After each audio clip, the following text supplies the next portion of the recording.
Hello friends, আমি সঙ্গীতা তোমাদের জন্য আজকে নিয়ে এসেছি রুই মাছের কালিয়া।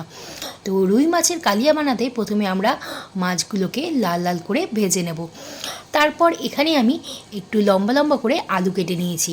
তো আজকে আমি মাছ দিয়ে আলু দিয়ে কালিয়া বানাবো। আর আজকে রান্নাতে আমি কিন্তু কোনো গুঁড়ো মশলা অ্যাড করব না।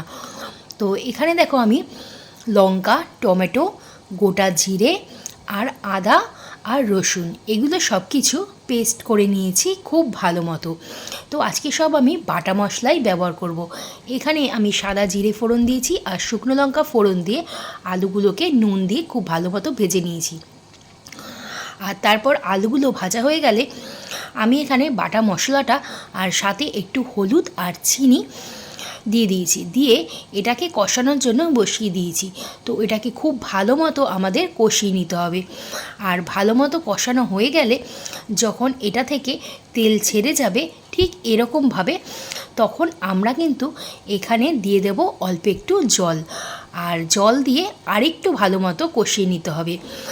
আর ঝালটা কিন্তু তোমাদের নিজস্ব চয়েস, তো ঝাল তোমরা নিজেদের পরিমাপ মতো দেবে। আর দেখো তারপরে আমরা ঝোলটা ফুটে গেলে আলুর সাথে দিয়ে দেবো আমরা মাছগুলো। তো আলু আর মাছ যখন খুব ভালো মতো ফুটে যাবে এবং একটু মাখা মাখা হয়ে যাবে, তখন আমরা কিন্তু ধনেপাতা কুচি ওর উপরে ছড়িয়ে দেবো। আর তারপর আমরা গরম গরম পরিবেশন করব এই মাছের কালিয়া। তো তোমাদের যদি এই ভিডিওটা ভালো লেগে থাকে তবে তোমরা একটা লাইক করে দিও। আর অবশ্যই তোমরা এই রান্নাটা ট্রাই করে দেখো, তোমাদের আশা করি খুব ভালো লাগবে।